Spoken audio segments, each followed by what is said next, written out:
Himanshu, I think we can start now. It's 4. We're still waiting for Mahindra Yadav actually. But maybe, how do you want to do this? No, I think we'll begin. Yeah, that's what I thought. I'm going to stop sharing. Yes, Veena, you can perhaps start. Sure. Yeah. So thanks everybody and welcome.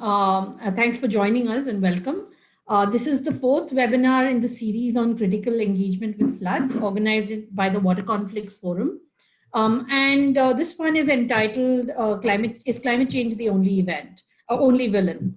Now, those of you who have been following the forum on Twitter might have seen that we've received quite a bit of pushback from climate scientists who felt that maybe the title implied that we were questioning climate change and that it wasn't going to be significant.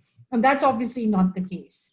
So in the climate literature itself, there is the concept of maladaptation, which is initiatives taken to adapt to climate change that could be ineffective or worse, or even aggravate the effects, the consequences of climate change.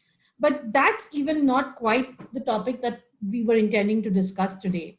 Rather, this topic today was spurred by the observation that water scholars and practitioners on the ground have observed that climate change is often invoked by agencies and politicians to justify poor decisions or even gross mismanagement.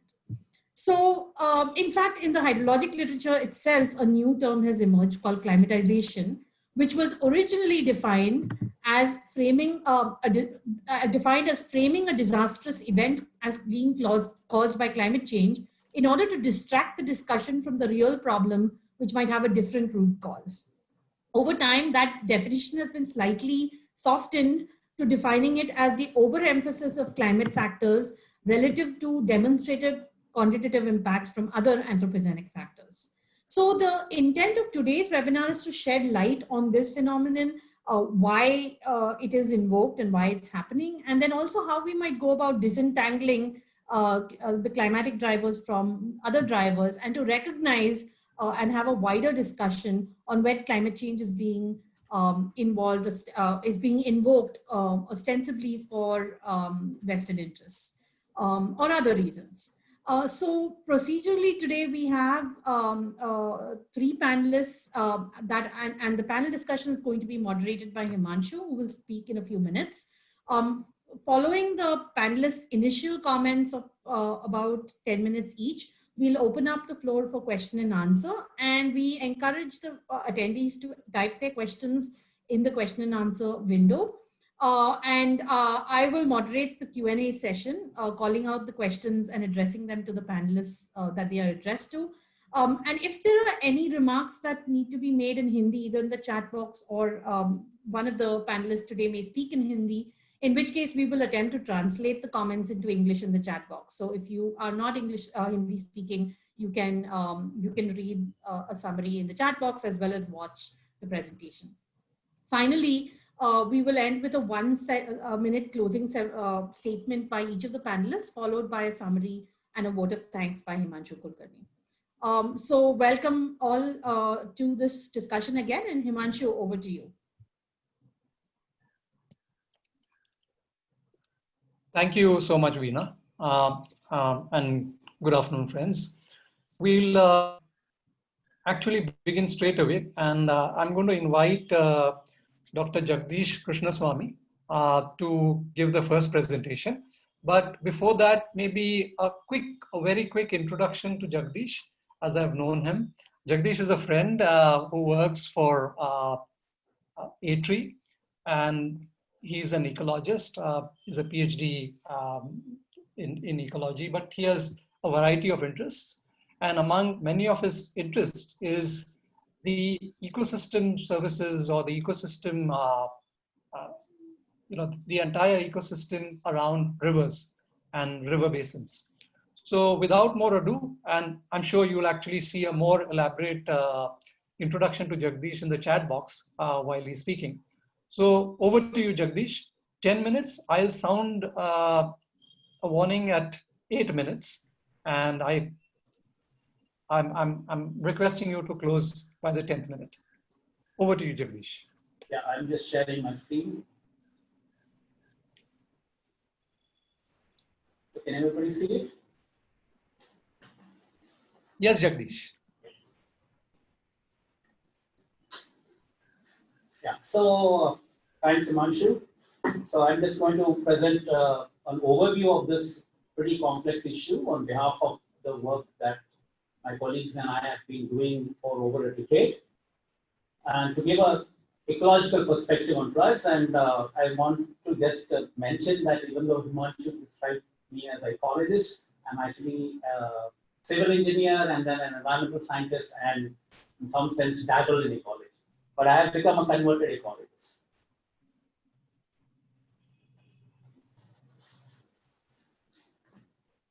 So here is a very nice schematic.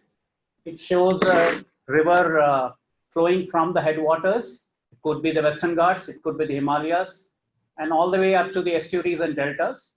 And I just want to point out a few things here. I mean, most of the sediment is going to be generated. All the weathering happens high in the mountains, and of course, a lot of the material is brought down by rivers.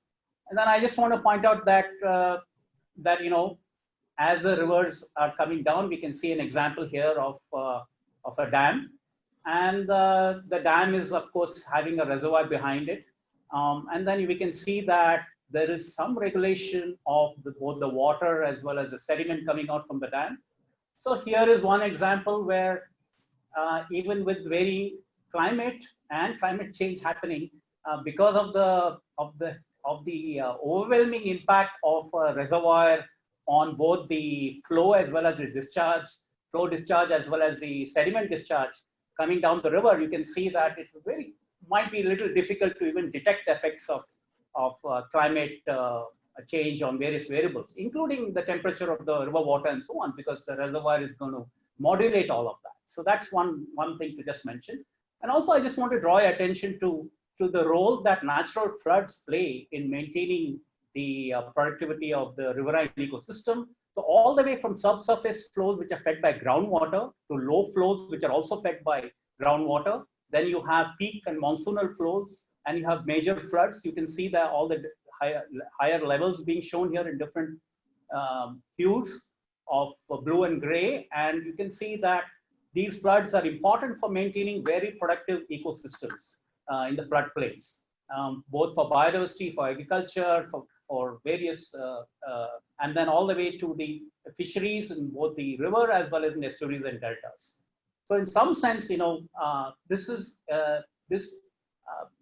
illustrates the important role of continuity, hydrologic continuity and ecological continuity in the overall river system.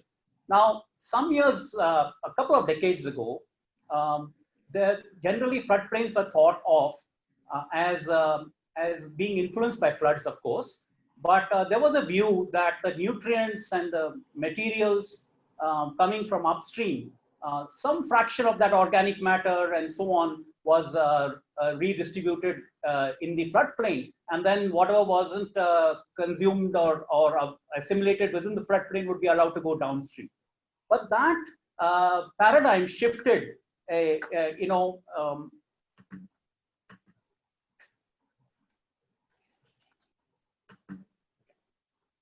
just a few decades back, when there was this whole concept of a flood pulse. So basically, the flood pulse concept, which emerged in the late 80s and early 90s, shifted the way we've been looking at the role of floods or the flood pulse. So here, the exchange between the floodplain and the river that occurs during a flood is actually the main source of the productivity of whether it's fisheries or whether it's the fertility of the floodplain in terms of agriculture or the wetlands in the floodplain. So that exchange between the river laterally with the different elements of the floodplain was actually the most important reason for the productivity of the floodplain, and not necessarily the materials which are being brought from upstream only. So that paradigm was a very important shift. And also these flood pulse, as it is called, led to 4 principles that govern the ecological dynamics of the river as well as the floodplain.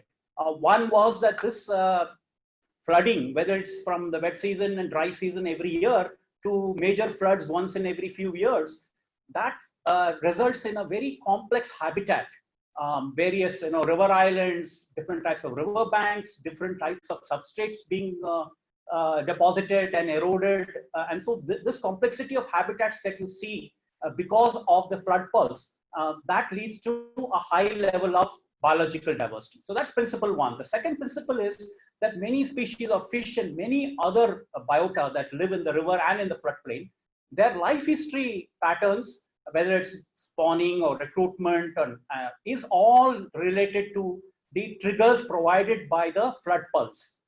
As rising limb as the river water is rising, the temperature also of the river water will be changing, and then you have the waning part of the flood, and also between years you have a lot of variability. You can see here that drought is also part of that. So occasionally you will have a shrinking of the moisture regime in a floodplain, and that also leads to more complexity in the habitat heterogeneity that is already there. So that was principle 2. And principle 3 is that this lateral and longitudinal connectivity, that is access to the floodplains and so on, is very important overall for the productivity of the floodplain and river ecosystem. And the last principle is that this natural floodplain flood dynamics, the flood pulse as it's called, this regime discourages invasions. So even if you introduce new species into it which didn't belong in the river, they would get discouraged because they are not adapted to these types of disturbances. And so this is just an example of the river floodplain habitats maintained by the flood pulse. This is a very productive part of the Ganga river ecosystem. This is a Vikramshila dolphin sanctuary. And you can see here the heterogeneity of habitats that are maintained over decades, and the exchange between the main river and the wetlands in the floodplain are modulated by the flood pulse. And this is just to show how dynamic this is over space and time. And the floodplain is a very active area for this productivity to happen. And eventually, all the sediment and nutrients and fresh water reach the sea. And this is just a schematic to show, this is just showing chlorophyll A in the Bay of Bengal. And you can see that wherever you have the big rivers, the Ganga, the Brahmaputra, the Godavari, Krishna, wherever you've had these big rivers, reaching the sea with all their sediments, fresh water, nutrients, you can see this very high levels of chlorophyll A, which is basically a proxy for the productivity of the near coastal fisheries, and which provide sustenance for millions of fisher folk, as well as very important part of our economy and livelihoods. So this flood pulse is eventually, its impact reaches all the way to the sea. But we also have different types of floods now. I had earlier mentioned to you that there was a dam there were lots of dams on all our rivers. Here's an example of the Bansagar Dam on the Son River, and you can see the state of the river immediately downstream of the dam. There's a completely dewatered stretch, and so that would basically be a discontinuity in the river. And you also have another peculiar phenomena. In the dry season, you actually have floods. Why? Because of the way in which the reservoir is operated. So this is just an example. Hello, Jagdish, 2 more minutes. Yeah, just to show that this human-made floods from the dam have submerged the habitat of the endangered gharial. You can see what it was just before the dam released the water in the dry season, and then this is what happened to the breeding and basking sites of the species. Similarly, for Indian skimmer, which is a very endangered species of bird which nests on river islands, many years when the dam releases water, the entire nesting habitat of the Indian skimmer is completely devastated.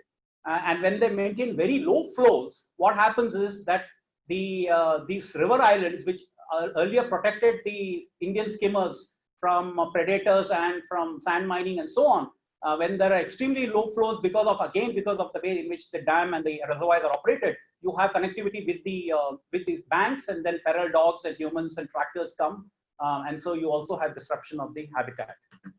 Now coming back to the theme of climate change, yes, we are having a lot of different types of climate variability and trends. So for example, we know that from the early 1950s, we have actually had a declining trend in the overall monsoonal system in India. Now this is a decline that has not been well captured by climate models. So there's a lot of uncertainty about that, and then there's a lot of debate about why that might be so. And climate scientists are hopeful of improving the models so that the mechanisms that cause this drying trend can be captured better. While we have had an overall drying trend in the monsoon system, we've also had a shift in the type of rainfall we've had. So the bottom graph basically tells us that we are now having a greater proportion of our rainfall falling in more than 150 or 200 millimeters per day, compared to less than 25 millimeters or less than 50 millimeters a day.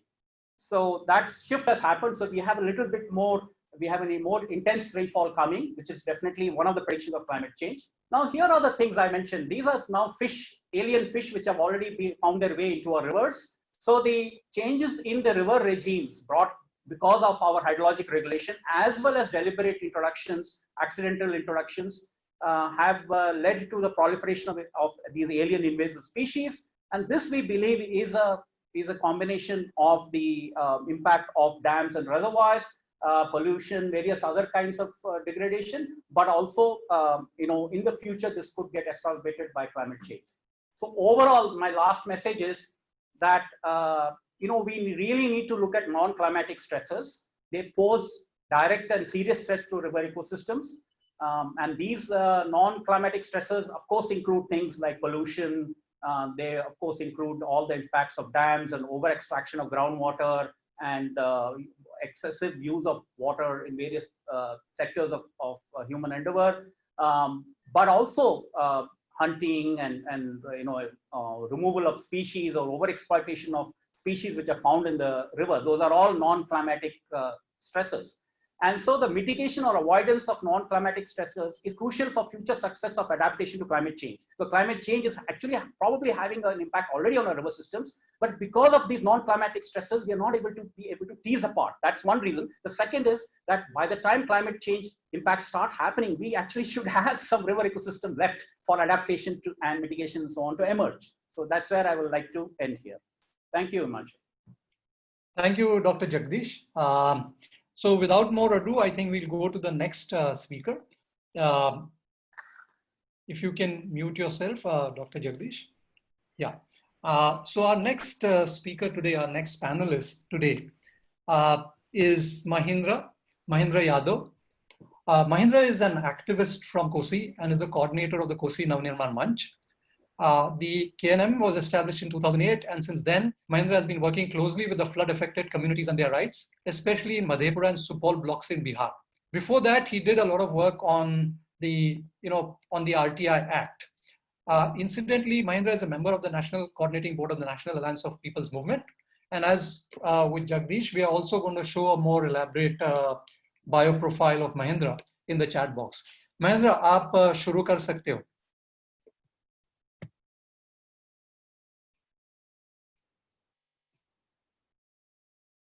Mahendra ji, आपको सुनाई दे रहा है?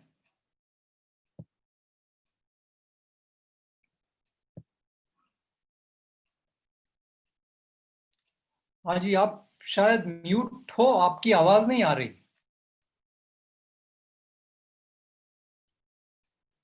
हो सके तो video बंद कीजिए और आपका ऑडियो चालू रखिए, माइक शुरू रखिए.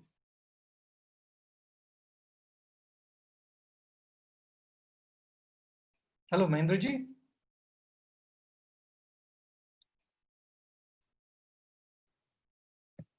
हेलो, सुनाई दे रहा है?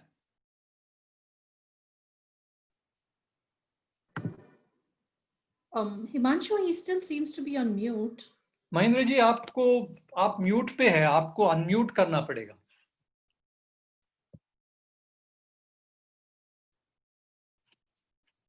Well, I can't see him anymore.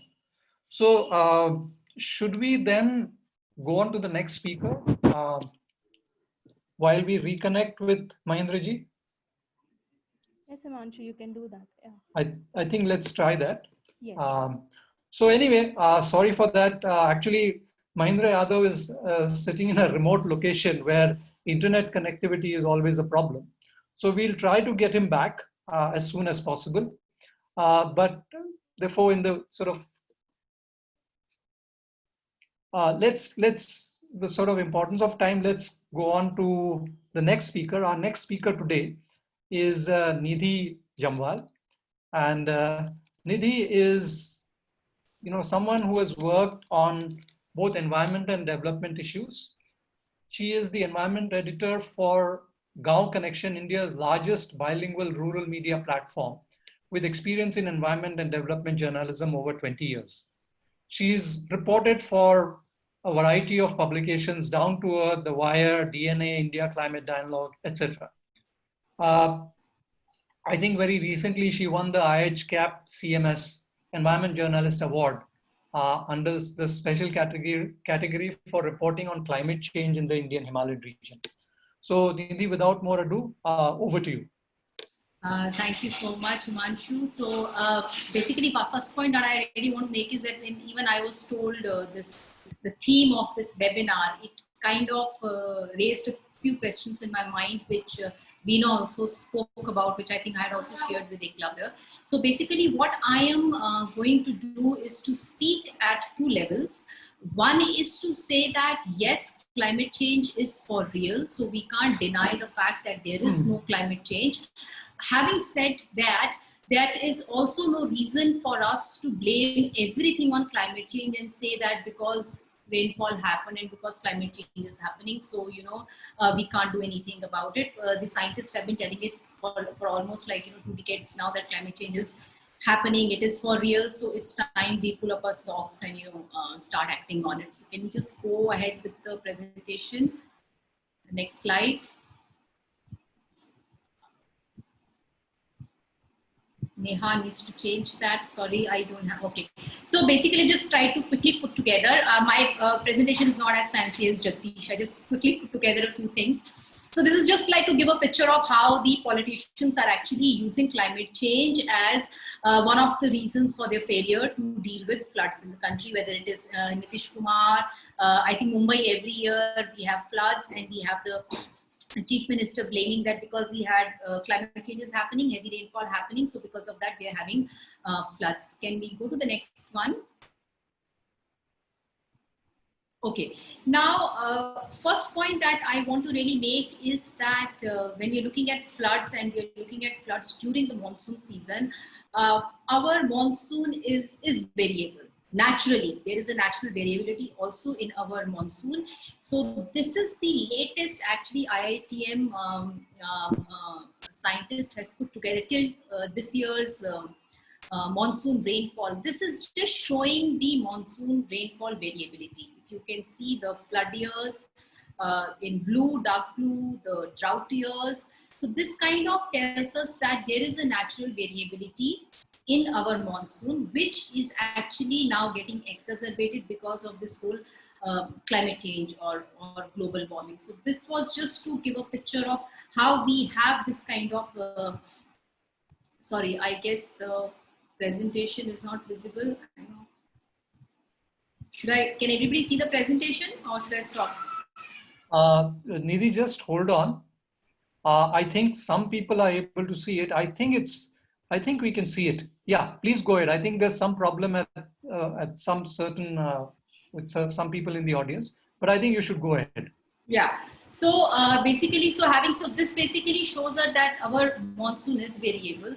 What we also need to keep in mind is that usually our monsoon variability is within the 10% mark, whether like this year we've had 8%, approximately 8% above 100% of our southwest monsoon rainfall. So usually the monsoon variability is also within that 10% thing. Either it will go, 93% of the long period average of 100%, or it will be like, 2% above 100% or 5% or 10% or whatever. So that variability is also usually within that 10% plus or minus range. Can we go to the next one?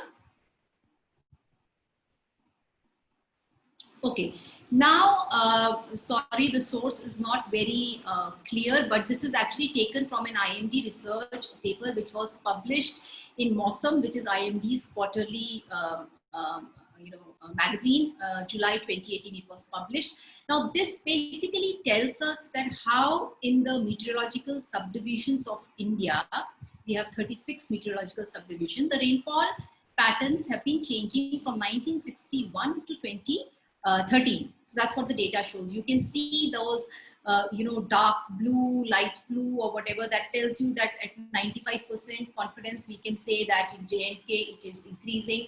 Like that it tells us. So this is telling us that how the rainfall patterns have changed from 1961 to 2013. Some meteorological subdivisions are gaining in the rainfall, this monsoon rainfall, and some of them are having a decline in the monsoon rainfall. Can we go to the next one? Okay, now this is the same study, 1961 to 2013 data of IMD. Now this is telling us about the district-wise trends. So, you can go down from now meteorological subdivisions to even districts. So you can see where, you can actually kind of see that Indo-Gangetic belt, that UP and all, and maybe parts of Bihar where actually the rainfall has, monsoon rainfall has declined from 1961 to 2013. And in some parts you can see it is increasing. Northeast is seeing a trend of reduced rainfall. Last year it ended with a deficient rainfall, and even this year I will show you what has happened this year's monsoon. Can we go to the next one? Now, basically, these are some of the broad things that,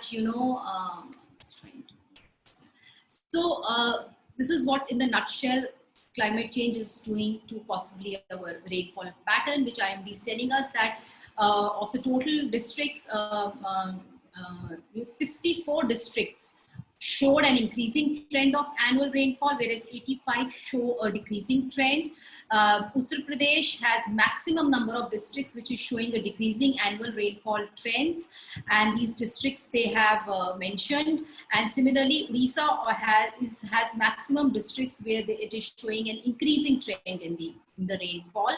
And this is what the IMD scientists tell us, that changes in climate over the Indian region, particularly during the southwest monsoon, would have a significant impact on agricultural production, water resource management, and overall economy of the country.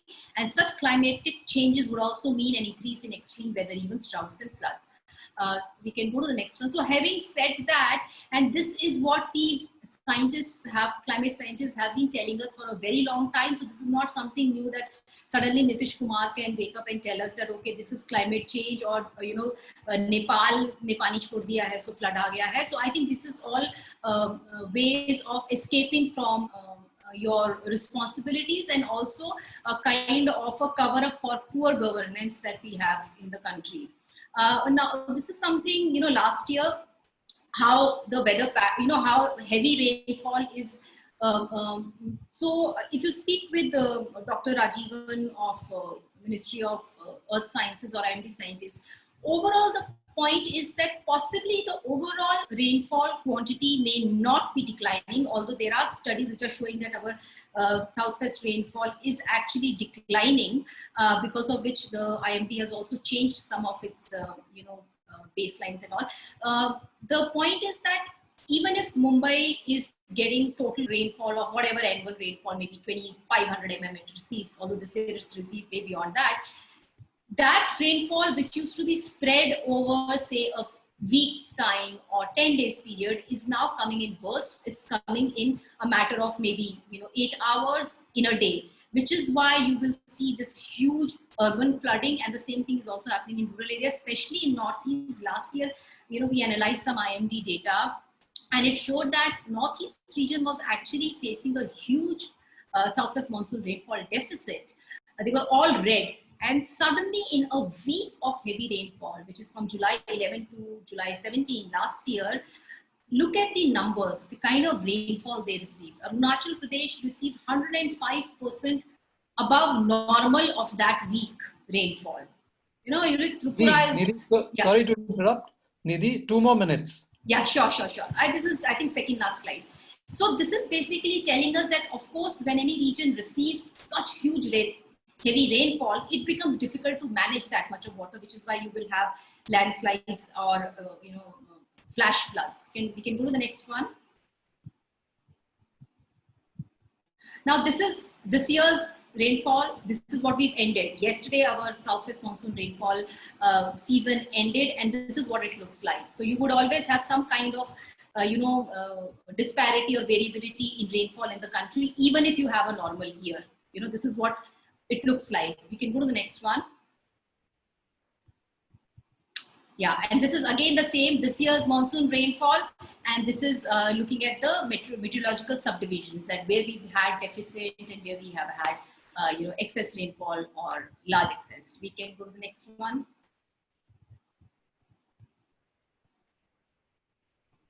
So basically, these just 4-5. This is the last slide I want to say is that there is a natural variability in our monsoon. So not everything can be climate change, which we end up always saying. Second point is that yes, climate change is for real, and we have enough evidence to show that it is affecting our rainfall patterns. Extreme weather events are going to increase, which means flooding is going to increase. But this is, really no excuse for poor governance for various states. The states have prepared their climate action plans for almost a decade now. So my question is that in case of these extreme weather events or floods, what are those climate action plans doing? Why are they not being enforced, or why are they not able to tackle these kind of extreme weather flood events? So I think that's about it. Thank you. Thank you so much, Nidhi. Again, we'll go on to the next one. Please go on posing your questions in the Q&A or the chat box. And I think in the Q&A, it'll be much easier for us to organize questions during the discussion if you post them in the Q&A. Is Mahindra back? I can't see him. No, not yet. Not yet. Yeah. So should we go on to Himanshu then? I think let's do that. Yes. We'll have Mahindra at the end. Yes. Whenever he's able to come in, we'll. I will let you know. Yeah? Yes. Yeah. Yeah. Okay. So our next speaker today is Himanshu Thakkar. And I think many of you would know Himanshu. Himanshu is the coordinator of South Asia Network on Dams, Rivers and People, SANREP for short. He's also the editor of Dam, Rivers and People magazine. An IIT Mumbai engineering alumnus, Himanshu has been associated with the water and environment sector for more than 3 decades now, during which he worked with the World Commission on Dams, Narmada Bachao Andolan, and the CSC. So again, we have a very interesting speaker, but I'd like to bring to your notice one factor, one very interesting quality that Himanshu brings to this discussion. So while Himanshu has written extensively on topics such as water, climate change, and the environment through various publications, he has a special knack of presenting information, which I have particularly observed, which actually sets him apart, especially during various debates related to rivers, floods, dams, and the environment. So Himanshu, all yours. We are waiting to listen to you. Thank you, HK, for that very generous introduction. The way I'll begin by saying that floods are not always disasters. They are natural part of hydrological cycle, and they are boon in most cases. But we need to understand what are the factors that contribute to making floods a disaster. So I will highlight some structural factors and some non-structural factors. The first structural factor is, of course, my favorite topic, dams. See, theoretically, dams can help moderate floods, but they can also end up contributing to flood disasters if not operated properly. And this is unfortunately increasing the case in India. This is not generally accepted by official circles, but it is now increasingly grudgingly accepted. So for example, National Institute of Disaster Management called me to speak at a public lecture in September 2018 in the context of Kerala floods and dams. Last year, NDMA, National Disaster Management Authority, called a one-day national conference on reservoir operations in flood season. in October 2019, and again invited me to speak at that as a only non-government speaker there. This year, in August 2020, the Central Water Commission's flood forecasting director accepted in public, on television debate that reservoir management is a challenge in India. But this is not getting translated into action, unfortunately. Most importantly, there is no legal regime that governs reservoir operation in India. So what I have suggested in one of the resolution passed at the Janata Parliament in August 2020 is that the reservoir management should come under the Dam Safety Act, which is now before the Parliament. Let us see if it happens. It's a long shot. Let us see. But the key point here is that whenever there is the issue of dams-induced floods comes in, Central Water Commission comes up in defense of the dam operators. Now, I want to highlight two more issues in the context of dam safety, in the context of climate change. One thing that's increasingly happening is that the PMP, the probable maximum precipitation that the dam is likely to receive in a given storm, and the PMF, probable maximum flood, which is, these are the factors which go into the design of dam safety of the dam and their spillway capacity. Both of these are going up in the intensified hydrological cycle that's happening in climate change. So we need to reassess PMP and PMF for dams, but that's not happening at all, most cases. And if it is happening, it's a state secret. They've announced that some dams, they have done that and it is increased, but there is nothing in public domain that how they've assessed and whether to what extent it has been changed. In Hirakud, they are changing the spillway capacity. Possibly one of the reasons is this. The second thing I want to highlight is that most of India's dams are earthen dams. And most of the dam breach disasters that India has seen, 30 out of 36 that the CWC has listed on the DRIP website, are for earthen dams. Last year in Tiwari Dam in Maharashtra, we had an earthen dam disaster, and this year in Kanda Dam disaster in Chhattisgarh, we had an earthen dam disaster. So we also need a more comprehensive dam safety approach for earthen dams, and we don't see any. About the CWC's defense of dam operators, this is particularly apparent in the August 2018 Kerala floods. It happened in the context of Krishna Basin floods in Maharashtra and Karnataka last year.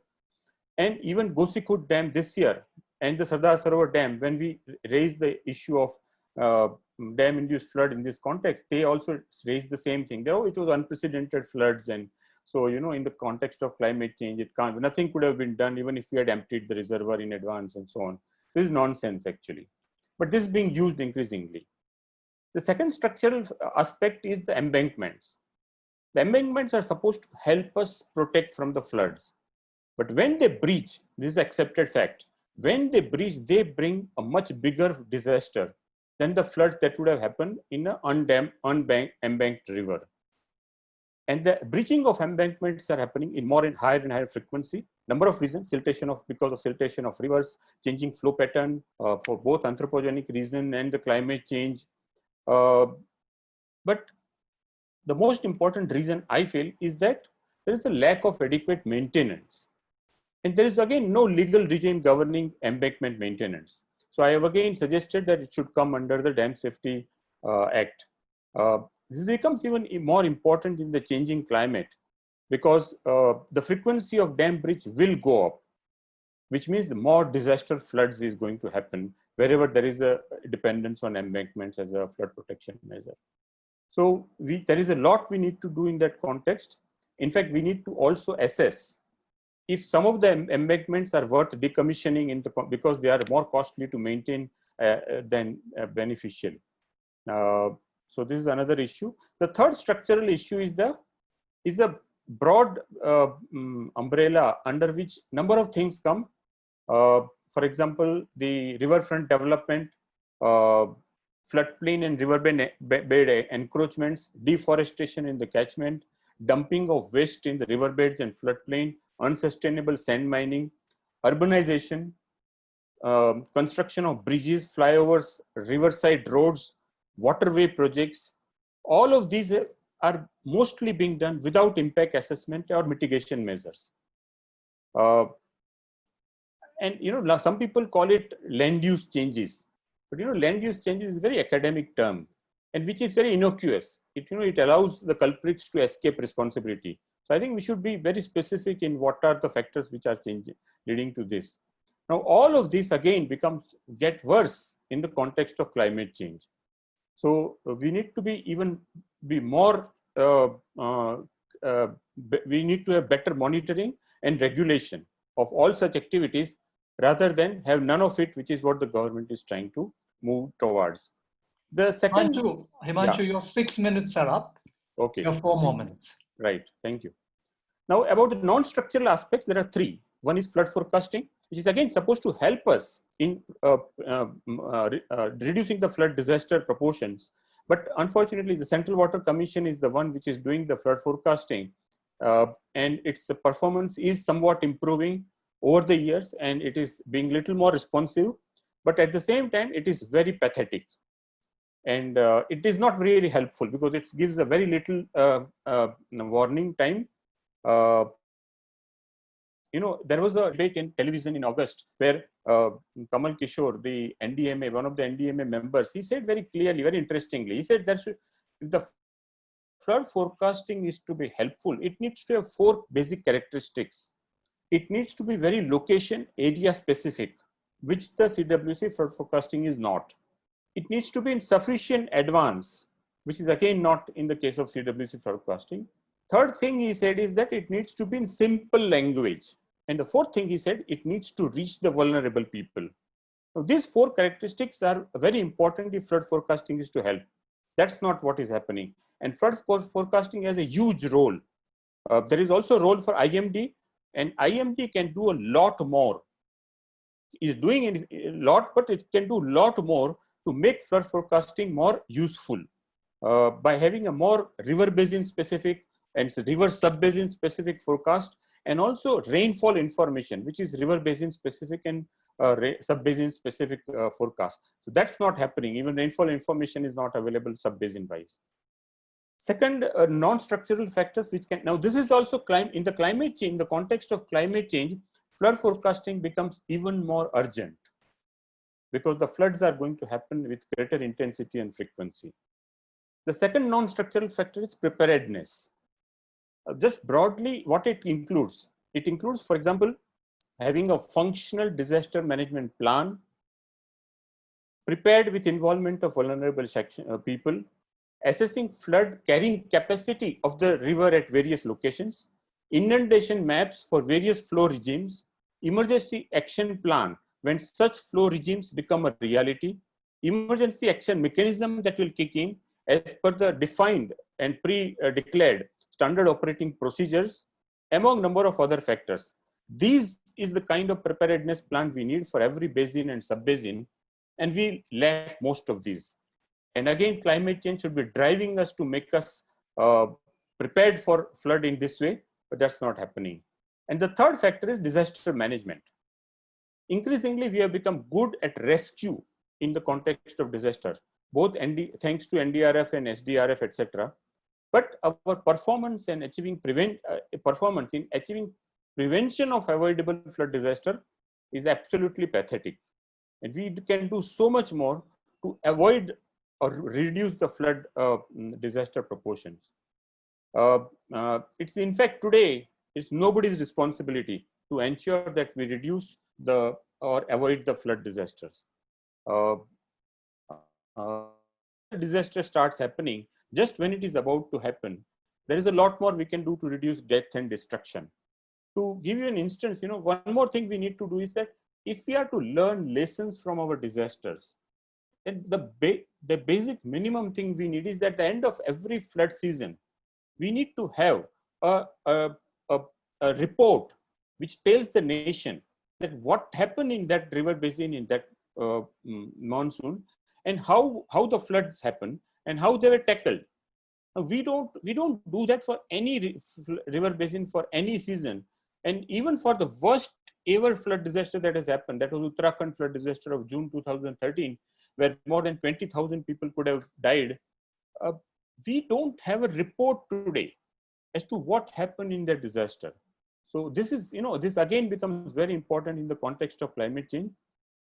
I'll end that in the context of climate change, two or three things in addition needs to be highlighted. Firstly, that the forests, wetlands, local water bodies, soil moisture, capacity, all of these are very important role in climate change adaptation.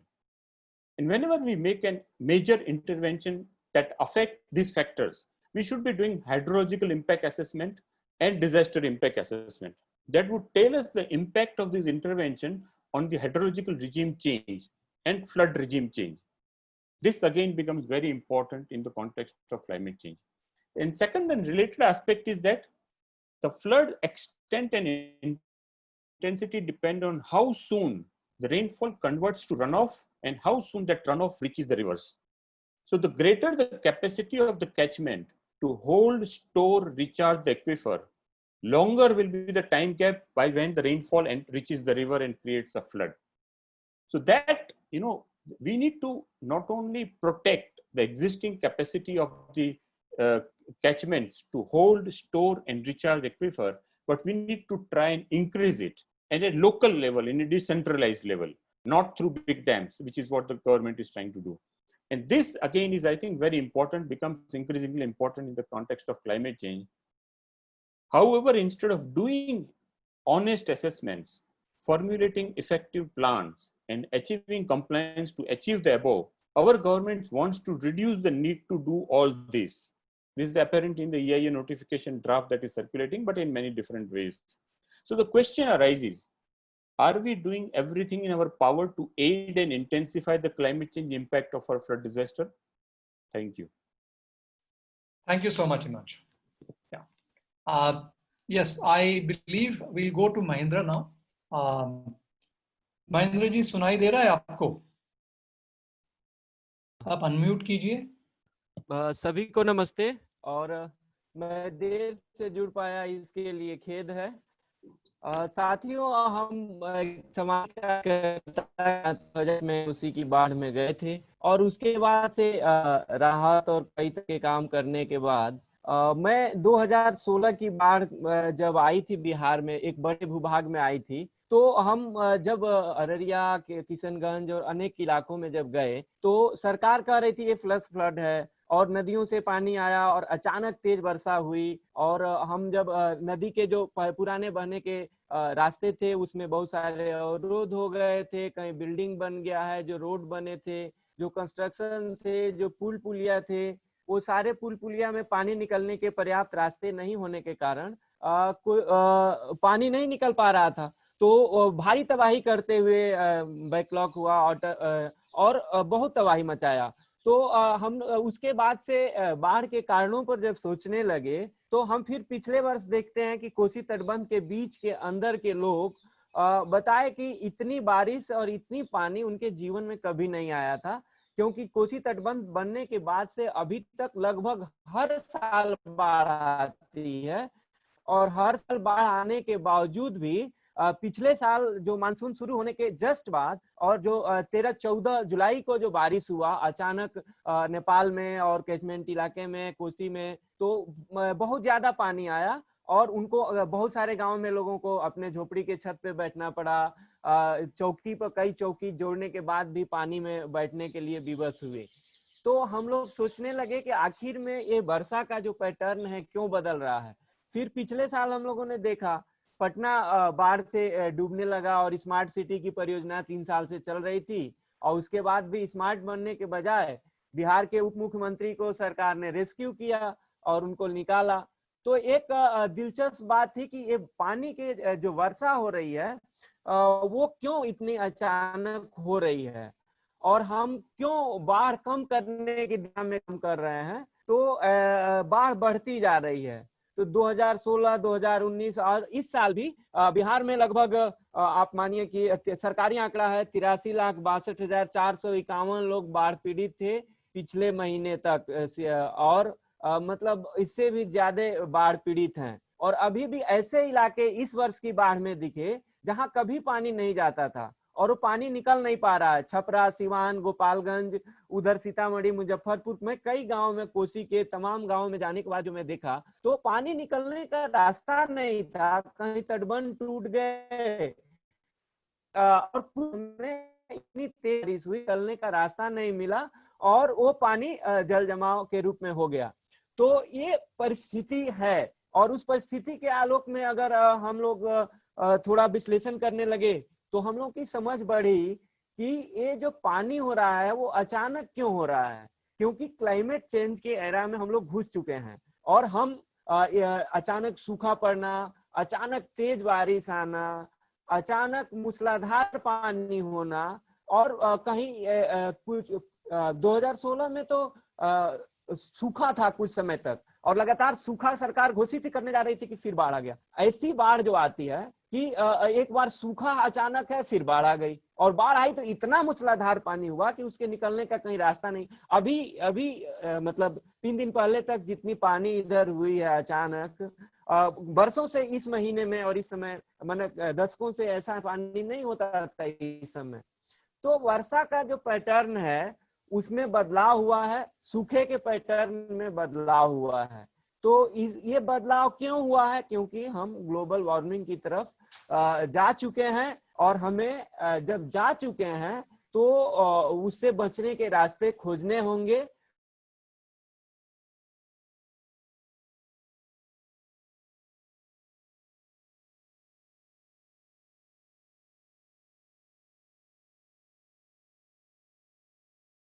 होता है उसको छिद करना, लेकिन जो तटबंध के बीच में 1,20,000 hectare हर साल बाढ़ प्रभावित क्षेत्र होता है।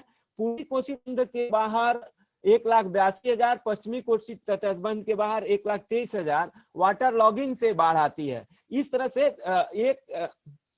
से अगर हम लोग कहें 2,14,000 हेक्टेयर को बाढ़ बचाने चले और 4,25,000 हेक्टेयर में बाढ़ को फैलाए तो हम जो तटबंध बनाए वो तटबंध बाढ़ को कम करने के बजाय बाढ़ को बढ़ाया। वही नहीं, बंध के साथ साथ फरक्का बैराज बना। कोसी फरक्का बैराज के चलते बिहार के मुख्यमंत्री भी कह चुके हैं और तमाम लोग मानते हैं कि फरक्का बैराज बिहार के बाढ़ का एक अहम कारण है। बिहार के कई गांवों में जो गंगा में तमाम उत्तर बिहार की नदियां आके संगम करती हैं और गंगा फरक्का बैराज है, वहाँ उसके चलते जो अन्य नदियों में जो पानी है वो जमा होते रहता है और धीरे धीरे आता है। तो एक दूसरा जो स्ट्रक्चरल इंटरवेंशन हुए, तटबंध बने, बैराज बने, डैम बने। सोन नदी में डैम का पानी खोल दिया गया अचानक और इसी को बता बाढ़ समझौता का उल्लंघन किया गया मध्य प्रदेश सरकार का। इस तरह से जो बिहार की बाढ़ होती है, और बिहार ही नहीं, ये बिहार तो माना कि अन्य राज्यों में भी जो बाढ़ आती है, तो इस तरह से इसका एक असर पड़ता है। तो एक हम स्ट्रक्चरल में किए।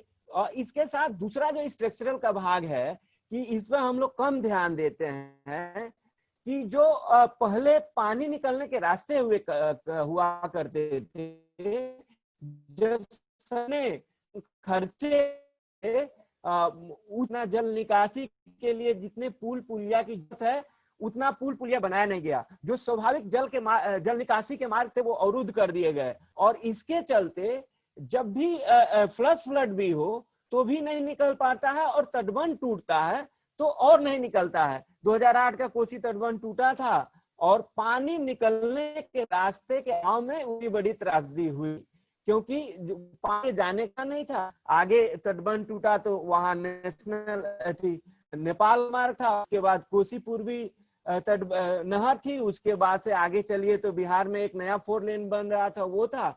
इस सबको तोड़ते तोड़ते हुए दूसरा जो हम जो विकास के नाम पर जो सड़क, पुल, पुलिया, बिल्डिंग, घर बनाते हैं, ये जो है निकासी के समुचित मार्ग को नहीं छोड़ा जाता है। तो ये स्ट्रक्चरल इंटरवेंशन जो है बाढ़ को और भयावह और त्रासदी के रूप में बना देता है। हर बिहार में लगभग हर साल तटबंध टूटते हैं और भयानक बाढ़ आती है। इस साल भी अनेक जगह टूटे हैं, अभी भी बाढ़ का पानी इलाकों से नहीं उठ रहा है, लेकिन सरकार जो है बिना निकले हुए पानी चुनाव करने के लिए तैयार है और बेताब है कि हम किसी तरह से जो रिलीफ बांटे हैं जो उसके आधार पर हम चुनाव कराएंगे, लोगों में कहेंगे कि पिछली सरकार कुछ नहीं देती थी, हम आपके खाते में इतना ट्रांसफर किए हैं। तो ये राजनीति है। तीसरी बात जो है कि विकास का भ्रमजाल जो है वो भ्रमजाल हमारे जनमानस में भी बैठ गया और हम लोग और समाज में भी सोचे कि अच्छा अब तकनीकी ज्ञान का इतना विकास हो चुका है कि हम अब बाढ़ से सोचने की जरूरत नहीं है। तो जो उत्तरी बिहार में तालाबों की श्रृंखला थी या दक्षिण बिहार में जो आहर पॉइंट की सिस्टम थी या अन्य राज्यों में जो वाटर बॉडीज थी उसको धीरे धीरे खत्म किया गया और समाज सोच लिया कि हमारे सरकार और तकनीकी विशेषज्ञ जो इतने बड़े बड़े दावे कर रहे हैं, जो विकास की बातें कर रहे हैं, ये सारे लोग मिलके और निश्चित तौर पर हमें एक बेहतर भविष्य कल का दे कैसे भी करें। अभी भी हूँ 2008 की उतनी बड़ी त्रासदी के बाद से मधेपुरा और कई इलाकों में नदी के एकदम सट के या उसके कहिए कि नदी के रास्ते में घर बनाया जाता है। मैं सुपौल शहर में देता हूँ, शहर के 2 मिनट और ठीक है। तो जो गजनाधार था उसके माने उस लोग घर हम लोग बात करते हैं तो की कर लेगी, इतने रास्ते हैं तो बना लिए। तो ये जो कारण है, एक तो क्लाइमेट चेंज, दूसरा स्ट्रक्चरल प्रिवेंशन हुआ है और तीसरा के भ्रम में समाज है कुछ इलाके में और सरकार ही सब पारंपरिक उसको ध्वस्त कर देना और हमें बॉडीज को भी ले लेना है, सरकार भी कर रही है। तो ये तीनों बाढ़ के मिले जुले कारण हैं, लेकिन हम इस बात जो अभी तक के अनुभव हैं इससे कह सकते हैं कि बाढ़ जो अचानक वर्षा है क्लाइमेट चेंज के संकेत है और इसलिए हमें उस चुनौती का सामना करने के लिए तैयार आना चाहिए। क्लाइमेट चेंज के दौर से हम पीछे लौटने की तत्काल स्थिति में नहीं है। तो बिहार या देश के अनेक भाग में अगर बाढ़ से हमें बचना है तो निश्चित तौर पर अगर सूखा पड़ेगा तो कैसे जल संरक्षण रखेंगे और जब अचानक बारिश होगी, बादल फटेगा, लैंडस्लाइड होगा तो हम कैसे उसको निकलने का, पानी के निकलने का रास्ता देंगे को व्यवस्थित आज के चुनौती का समझ सकता है। धन्यवाद। महेंद्र जी बहुत बहुत धन्यवाद। एक तो आपने बिल्कुल 10 मिनट के स्ट्रोक पे खत्म किया और बहुत बढ़िया से आपने बताया हमें। सो friends, we'll now go on to the discussion session, the question session, and I'm going to hand it back to Veena to conduct the session. Veena, over to you. Thanks, Himanshu, and thanks to all the speakers for such excellent presentations. I'm just going to type out some of the, I'm just going to read out some of the questions that's coming in the chat window, in the Q&A window. If you've put it in the chat window, please try and move it to the Q&A window, so or copy and paste it to the Q&A window, so it's all in one place for me. So the first question is for Jagdish by Vimal Singh, asking how does the flood pulses been affected by changing rainfall, and these changing flood pulses, what is the impact on ecological connectivity to date? So that's a question for Jagdish. Jagdish, do you want to take that while I compile some of the other questions? Yeah. So you know, we have seen that the connectivity that is both over space and time that used to be there in floodplains, it's a very important part of the flood pulse phenomena, is constrained by dams, barrages, embankments, and also other things that Mahendra talked about, including roads and urbanization, many other types of disruptions in the connectivity.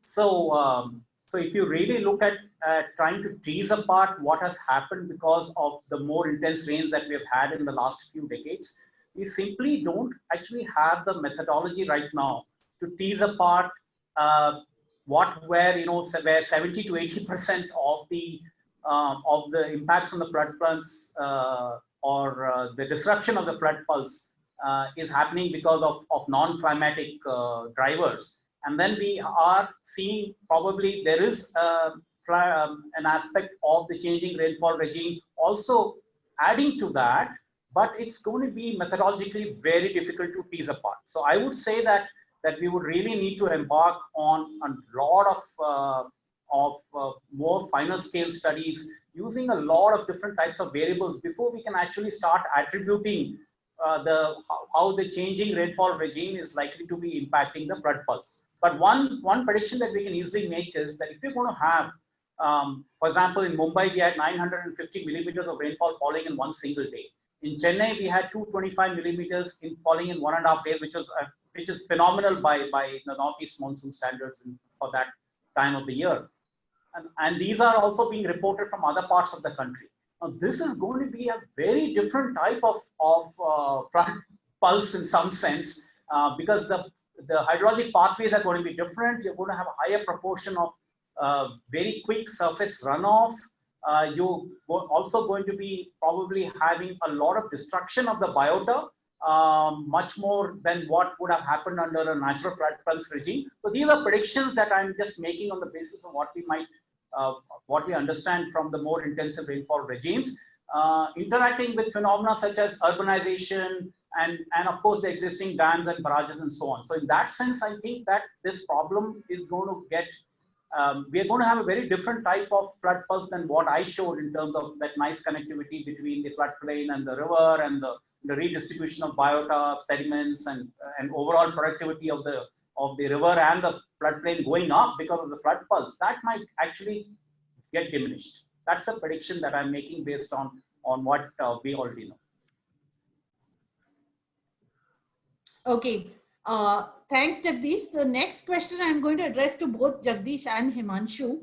There are two questions in this. One is about run-of-the-river schemes specifically, and the other is whether there is such a thing as a environment-friendly dam. And basically whether, if we all complain about dams being so terrible, are there schemes by which we can do better technologies, better ways of management, whatever, and do specifically about run-of-the-river schemes, and are they really that much better? So I'll ask both Jagdish and Himanshu that question. Should I go first, Veena? Sure. Yeah, so the run-of-the-river typically is at a much smaller scale, and usually it's done on streams, and you need a nice gradient. So typically it's done in more mountainous environments. And a real run-of-the-river scheme is basically using in some senses, they use a side channel or the artificially constructed channel to take water from upstream and then take it downstream. And because of that gradient, the potential energy is converted into kinetic and hydropower, basically the usual conversion. But most of the types of intervention that we're seeing in terms of small hydro in India consists of small dams. Now, small dams actually have a dewatered stretch of river just downstream of the dam. So basically, there is no river, no stream flowing for sometimes up to a kilometer and a half downstream of the small dam.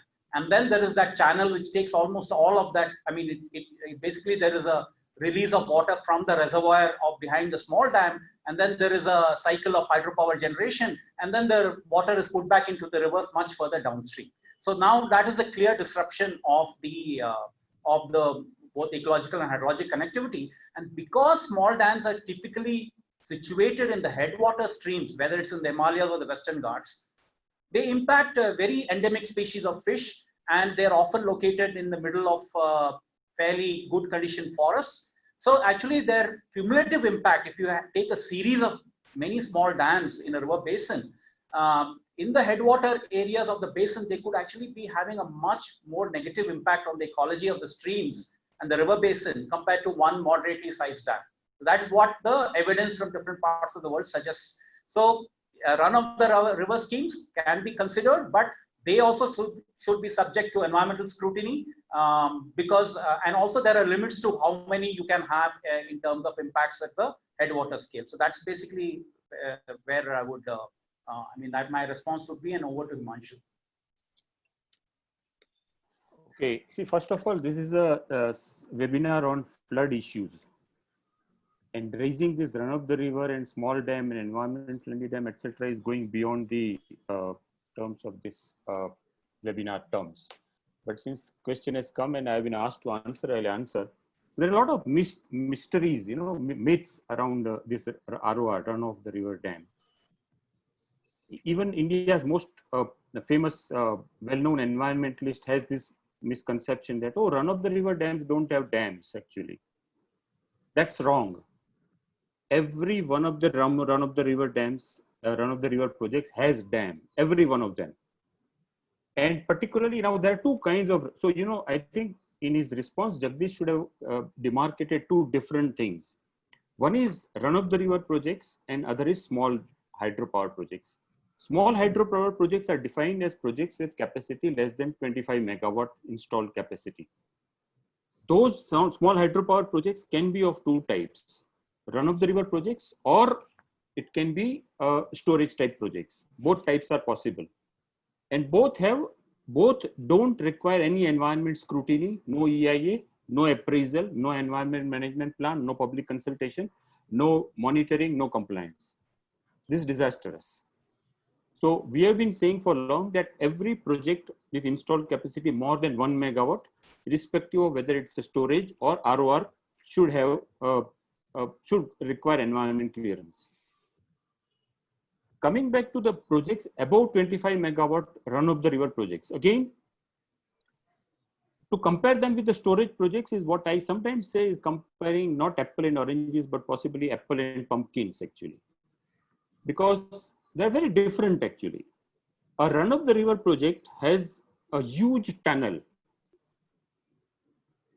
and that tunnel, you know, Jagdish talked about 1 kilometer or a couple of kilometers.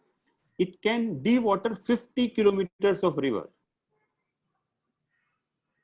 That's happened in India. I'm saying there's the maximum in India, 50 to 60 kilometers. But it typically does for 10, 20, 30, 40 kilometers. So that tunnel, you know, it can be capacity of say 9 trains, 3 side by side and 3 by 3. 9 trains can go through that tunnel. That huge tunnel it can be. Now, when you blast, you have to blast that kind of tunnel in the Himalayas. If you blast through or in Western Ghats, then again, you kind of impacts you are creating, imagine. And then it creates muck. It dewaters that, and there is no connectivity. Of course, the river gets destroyed totally. So all of these, and then there is the issue of bumper to bumper. So, you know, if you look at I wish I could show you maps now. If you look at the Bhagirathi map or Alaknanda map or Tista map, or even Narmada map, you will find bumper to bumper projects. So the reservoir of the, you know, the FRL of the reservoir of the lower project, the tailwater of the upper project will be entering into the, at the level of FRL of the lower project. So there will be no flowing river at all in between the two projects. So that kind of bumper to bumper development, in fact, that's exactly the way the projects are designed. We fought a lot against such projects. And so they finally agreed, okay, they will, you know, EAC expert appraisal committee, the gods that sit to, you know, clear all these projects. They said, okay, we will relieve 1 kilometer between the two projects. But the point is that today, no hydropower project, no large hydropower project is economically viable. Any project which is now under construction or the project which is now proposed, the cost of electricity from a hydropower project is not less than 7 rupees per unit. And there is a cheaper electricity available at much cheaper. Secondly, those cheaper options don't have these impacts that the hydropower projects have. And thirdly, they come out very fast. So we don't, you know, there is no viability, economically viability. There was never an environmental, social viability of those projects. But today there is no economic viability of any hydropower project in India. That's the reality. So, and as far as the peaking power is concerned, we have enough hydro capacity that we have. They can be used for peaking power. And there are other storage options now coming out cheap. So, and coming, there's one question about, is there an environment-friendly dam? This is a typical IHA kind of question. International Hydropower Association would actually propose that we have a technology for building environment-friendly dam. Actually, see, this is again a myth. You need to assess every dam on its merits, its impacts in an honest way. Today I can say with, please, there is not even one honest environment impact assessment of a dam exists in India. If anybody has seen an honest environment impact assessment of a dam in India, please show it to me. I'll show you what is the problem with that. Okay, Himanshu, I'm getting a lot of comments saying, can we keep the discussion on floods? Yeah. Only because this is because you super asked, important. I said, but otherwise I would have wanted to not go into this. Yeah. But I got, so thank you. No, both excellent, but I know that environment impact assessment requires 10 hours of its own. So, but thank you very much for that. Next question I'm going to address to Mahendra ji. So one question is, क्या बिहार के जो floodplains है, वो अपने आप में बहुत unique है कि there are some commonalities with others, and also जो problems आपने बताए, जो पानी ड्रेन नहीं हो रहा है, पानी इकट्ठा हो रहा है, उसका क्या हल हो सकता है लॉ और पॉलिसी में, कि कोई पॉलिसीज है जो इंटीग्रेटेड रिवर मैनेजमेंट में ये इंक्लूड हो सकता है कि पानी भी ड्रेन हो और ये जो प्रॉब्लम्स आपने रेज किए वो एड्रेस हो सके. So both for Mahendra ji and for Nidhi, because I know Nidhi has traveled extensively in this area. So uniqueness of the Bihar floodplain situation.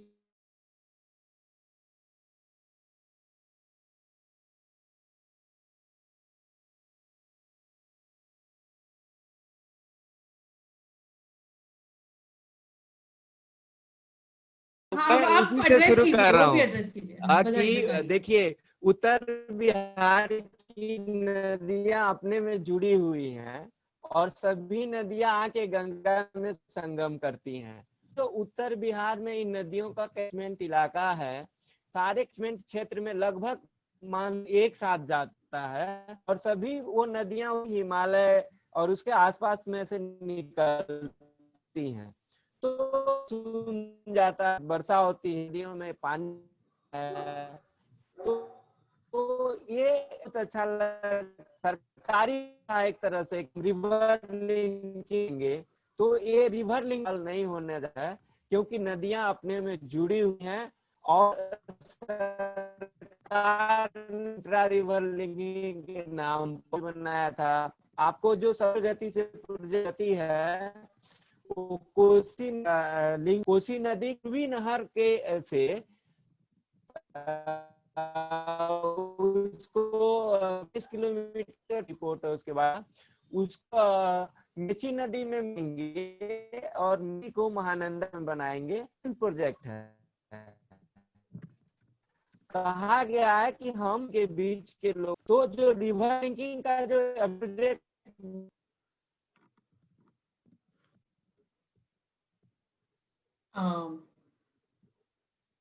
I think we've lost Mahendra ji again. Yes. Meena, I think you take up Yeah. other questions, please. Yeah.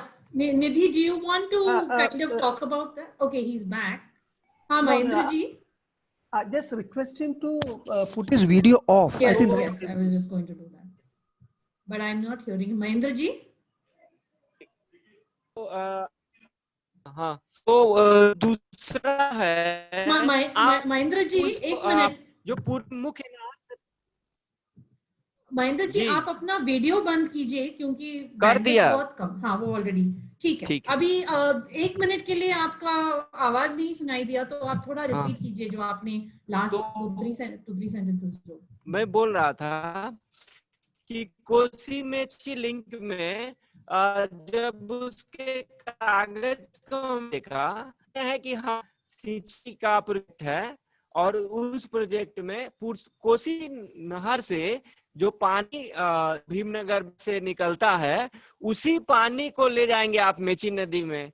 तो कहाँ से आप पानी को flood management कर रहे हैं? पहले से नहर के रास्ते वो निकलता था, आप उसी पानी को दूसरे नदी में मिला रहे हैं। दूसरा, इरिगेशन प्रोजेक्ट में कहा गया कि हम जो मानसून का सीजन है उसमें सिंचाई देंगे। पूरे कोसी में, और कोसी पूर्वी नहर पूरा सिंचाई दे नहीं पाती है, तो आप उस समय जब सिंचाई दीजिएगा जब सब जगह पानी होता है। और उसमें बहुत दिलचस्प है कि कहा गया है कि रबी की सीजन में जब पानी की जरूरत होती है तो नेपाल में हाई डैम बनेगा, तब हम आपको सिंचाई देंगे।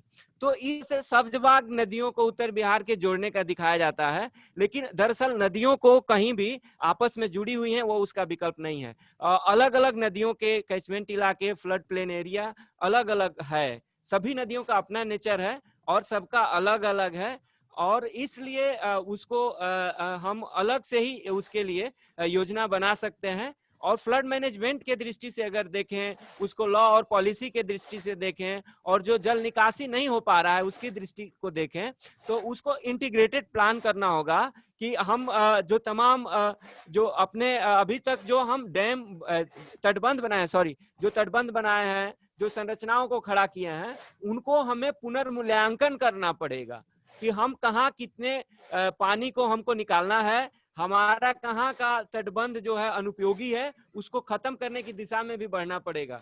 तो ये एक बहुत कठोर काम है जिसको जब तक नहीं करेंगे तो इसको नहीं लाएंगे। पॉलिसी मेकिंग अगर होता है तो पॉलिसी मेकिंग में हम लॉ में तो कर सकते हैं, ऐसा सवाल उठ सकता है, इसकी दृष्टि से हम बहुत नहीं बता सकते, लेकिन पॉलिसी को कहेंगे कि आप विधानसभाएं ही बनाएंगी और कोर्ट उसमें इंटरवेन नहीं करेगा कि हमारे लेजिस्लेटर है वही उसको बनाएगी पॉलिसी, और पॉलिसी कोई भी नेता ऐसा नहीं बनाएगा। सारे नेता बिहार के जब बाढ़ आती है तो नेपाल को ब्लेम करते हैं कि नेपाल ने पानी ज्यादा छोड़ दिया इसलिए बाढ़ आई है। सारे नेता कहते हैं, बाढ़ के सीजन में एक बार जरूर कहते हैं, इस साल भी बिहार के जल संसाधन मंत्री बोल रहे थे कि हाई डैम नेपाल में बनेगा तभी जाके इसका समाधान होगा कोसी की बाढ़ का। तो कहीं का ईंट कहीं का रोड़ा कुछ भी बयान दे देते हैं हाई डैम का, इसका, तो वही लोग लेजिस्लेटर में हैं, वो लोग ऐसी पॉलिसी नहीं लाएंगे, क्योंकि जो ये एम्बैंकमेंट है, जो तटबंध बनते हैं, जो तटबंध टूटते हैं, जो बाढ़ आती है, बिहार की तीसरी फसल है नेताओं और यहाँ की राजनीति चलाने के लिए। धन्यवाद। धन्यवाद। Nidhi, you want to kind of comment a little bit on what makes Bihar unique in terms of the flood situation specifically? I think Mahendra ji ने इतने अच्छे से हमें समझा ही दिया है, उनके सामने मैं जो भी बोलूंगी कम ही होगा, but the fact is that Bihar is India's most flood-prone state. If I remember it correct, 73% of its geographical area is considered flood-prone. तो वहाँ पे फ्लड आना जो है एक लाजमी बात है, ऐसे नहीं है कि वहाँ आ गया तो बहुत ही कोई बहुत बड़ा कुछ ऐसा वो इवेंट है, बिकॉज इन द सेंस कि वहाँ पे तो आना ही है, क्योंकि वो एक that is why it's called a flood plains. तो वहाँ पे तो फ्लड आना जो है वो नॉर्मल और नेचुरल थिंग है। अब वो किस तरह से जैसे ये बता रहे हैं हमको महेंद्र जी, जो हमने भी जब भी मैंने ट्रैवल किया है देखा है कि चाहे वो हमने पुलिया बनाई हो या चाहे हमने एम्बैंकमेंट्स बनाए हो, किस तरह से हमने एक नेचुरल प्रोसेस को जो है इतना ज्यादा अननेचुरल और डिजास्टर की तरह बना दिया हुआ है actually. So there I think the responsibility rests with us, not really blaming rivers and floods. That's a natural process. So that's all I would say. Okay, thanks Nidhi.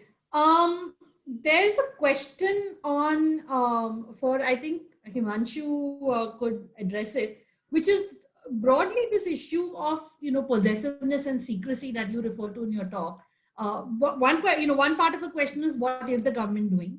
One part of it is why is there so much secrecy? And then there was a question of can technology and platforms and this kind of thing help overcome or somehow get around government secrecy? So I'm going to put all those three questions together and see if you want to tackle them. So see the issues, I mean the information about the rivers, particularly the flow, the sediment flow, etc., is still more or less a state secret. And even as a simple thing as backwater impact study for Upper Krishna, they refused to give it even under RTI, So there are a lot of, I think now why this, for example, give you another instance. We were part of a committee set up by the Ministry of Water Resources on impact of Farakka on Ganga floods in Bihar. And in that committee, we asked for simple thing that, okay, what was the pre-Farakka flood situation in Bihar and what was the post-Farakka till date? And we couldn't get even that information from CWC, which is the only agency supposed to be monitoring flood situation. So now there are two issues. One is that the CWC wants to have monopoly and doesn't like anybody to get to understand these things and raise questions. So that's one, that's their mindset, unfortunately. Now, one of the reasons for this mindset, I feel, is that because the quality of the data that they have is very problematic. Even I was talking to Professor Rajiv Sinha of IIT Kanpur when I saw in Gandak floods this year in July, I saw that Chetia site, which was upstream, just 20 kilometers upstream from Dumaria Ghat. At Dumaria Ghat, the Gandak crossed HFL, highest flood level ever, which was of 1987. And just 20 kilometers upstream at Chetia, the water level did not even cross the warning level, leave aside danger level or going near HFL. So I asked him, so he said that the way the CWC measures the river flow and the sediment and the flood, etc., he said there's a very serious problem. And he said, he was part of a committee which evaluated CWC's methodology of doing all this. And he said, we found that was just 3 years back. And he said that found pathetic. And this is from IIT professor. So this is the situation. I think that I have been saying for DOT, and even the Mirisha committee has said that CWC has a lot of conflict of interest actually. So many different roles which are in conflict with each other. And because it is also project proponent. Now suppose it is a project proponent for Sardar Sarovar Dam. And if it releases the Narmada flow pattern, which shows that the Narmada doesn't have water to justify Sardar Sarovar Dam, then what will CWC do? So this is the problem. There's so many, this is just one example. There are many conflict of interest. So there is what we need is an independent agency. Like in US, there is a USGS.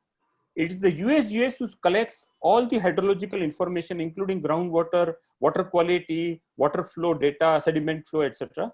And puts up next day on public domain, next day, every day. But CWC can't even put the flood level reports every day. So, this is, there is a lot of conflict of interest issue. And until and unless we have this institutional change, I don't know, I think there is going to be a problem. Yeah. Asking the third question about the technology, whether a technology can help us overcome that. Well, I'm not expert on this. I don't know. I don't think I'm in a position to answer that question. But we can, wherever possible, we should be using technology. But technology, to put it, empower the people and democratic functioning. Technology should not be used to, again, take things away from the people. Yeah, thank you. That's good. Vish wanted to give a quick response to that, and I'm going to give him just a minute and then give it back to Himanshu. The other Himanshu Kulkarni, to sum up. But I wanted to request all of the speakers, if you can address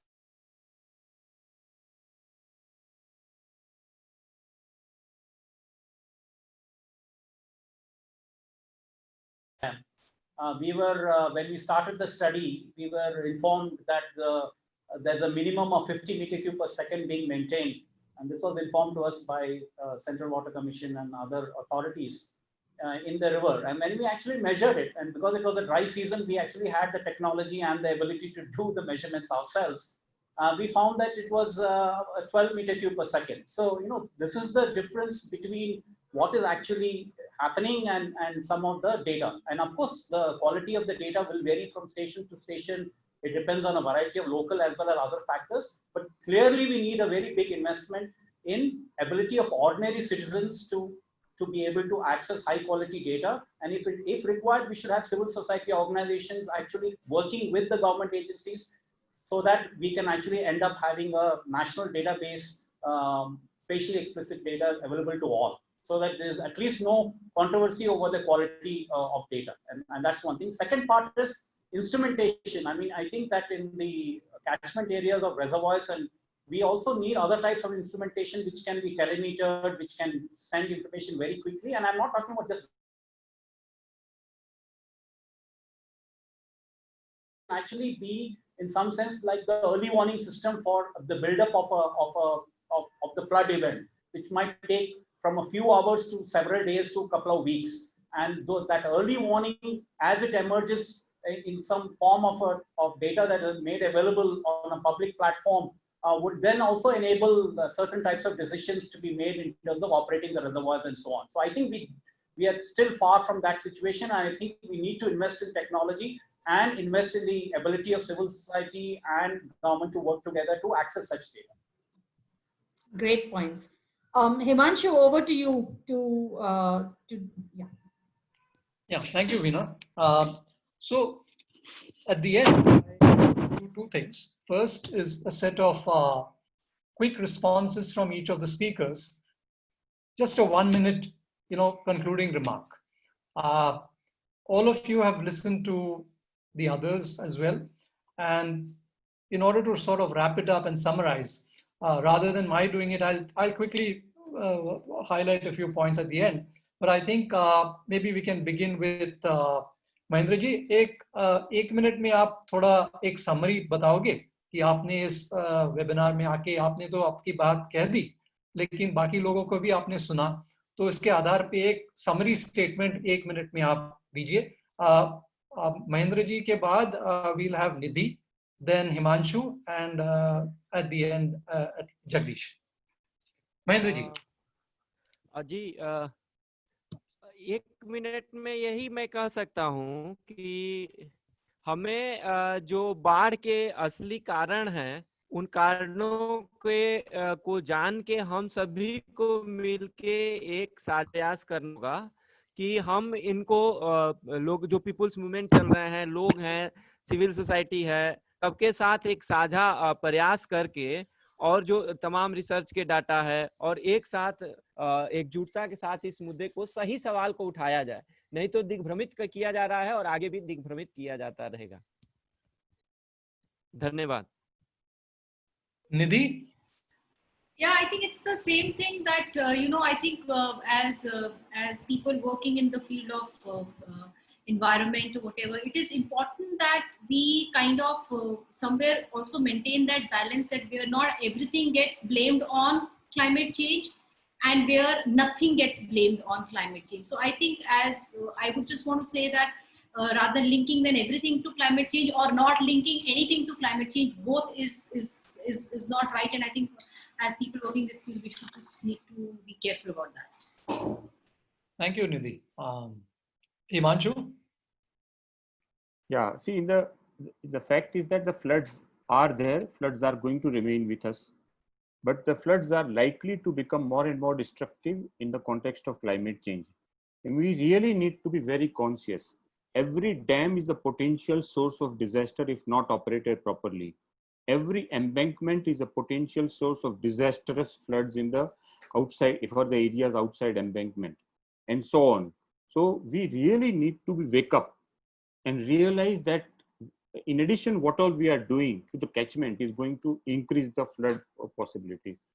And one more thing I want to highlight is that, I think that we need more and more support from other civil society friends and from academics. Whenever we raise these issues, these are very difficult issues to raise. When I say that Sardar Sarovar created a avoidable flood disaster this year between August 29 and September 2, and we gave it with facts and figures, we would have liked support from other civil society friends and academics to, speak up, and that will really help us go in a more saner, democratic and informed flood management. Thank you. Thank you, Himanshu. Jagdish, your final comment? Yeah, so couple of things. I think that we need to get out of denial and think of all the structures that we have put up, dams, barrages, embankments, the type of land use that we have encouraged in floodplains, which are actually very dynamic over space and time, all of this, I think we need to start questioning, because it's going to become more difficult to minimize the damage to human well-being and welfare and ecology. The other thing is that, in terms of knowledge, investment in knowledge, apart from what I already mentioned earlier, one is, we don't understand enough about sediment. So, for example, a recent paper suggested that between 39 to 75% of the sediment reaching the Ganga-Brahmaputra delta will get reduced because of interlinking project. Now, that is going to have a huge impact on the vulnerability of the entire delta and the fate of millions of people, apart from the impacts on ecology. Now, sediment transport and mobilization and the impact that dams and barrages have been having on sediment dynamics is a big knowledge gap. We really need to invest in that, in terms of both academic institutions, civil society, as well as local stakeholders who actually are facing the brunt of these changing sediment dynamics. I think that these are some of the things that I would like to highlight in this, in terms of takeaway messages. Thank you, Jagdish, and thank you all the experts, all four of you. I would also like to thank the audience for posing some very, very interesting questions in the both in the chat box and the Q&A. In fact, we will also be passing on these questions, the more sort of detailed questions or the ones that require more detailed elaborations. We are going to pass on the questions to all the experts, and we'll try and make sure that at least a few of them get answered through an email exchange or otherwise that the forum might want to use. From my side, therefore, thank you everyone, but from my side, I have about 4 or 5 points that I would like to sum up as I was taking notes as a student of floods. To begin with, and I sort of read off from my notes, I think one of the things that was really fascinating for me was the aspect of both continuity and connectivity that Jagdish alluded to. Now, I think floods make us think about both connectivity and continuity in space and time. Nidhi in her articulation highlighted 2 very important aspects. One was there are also short-term extremes, and this is evident in more recent data that she showed. The other aspect that she talked about was climate change should not be used as an excuse, especially in implementing climate action plans. In terms of Himanshu's presentation, I think I kind of like the last point that he mentioned, which was about collaboration and partnerships and the sort of co-generation of knowledge, information, and data, which will lead to a more democratic approach to mitigating floods. Himanshu also alluded to the fact that there are both structural and non-structural factors apart from the climatic and non-climatic factors. So I was trying to imagine a 4x4 matrix where you look at climate, non-climate, climate and non-climatic factors on one side, and the structural and non-structural factors on the other side, and whether we could actually begin to imagine the whole analysis through a matrix like this. Last but not least, I am so happy that Mahindra actually took us, virtually so, to the ground and tried to help us with the perception of floods. People living in flood-prone regions like North Bihar, and their own perception of both climate and other factors that influence and help in the mitigation of floods. I think what he also brought out, and this is extremely important, that there are also droughts in flood-prone areas, which I think is a big lesson for this classical pedagogy of, very simplistic, trivialized pedagogy of surplus water and deficit water. And I think that should be an eye-opener for us to bring about change or changes in looking at floods through a climate change lens and trying to imagine a more comprehensive adaptation around structural, societal, and social disruptions that flood cause. Maybe a message for an improved water governance framework, especially in the flood-prone areas of India. So with that, thank you once again. Thank you all for joining in. and we'll see you soon again. Thank you.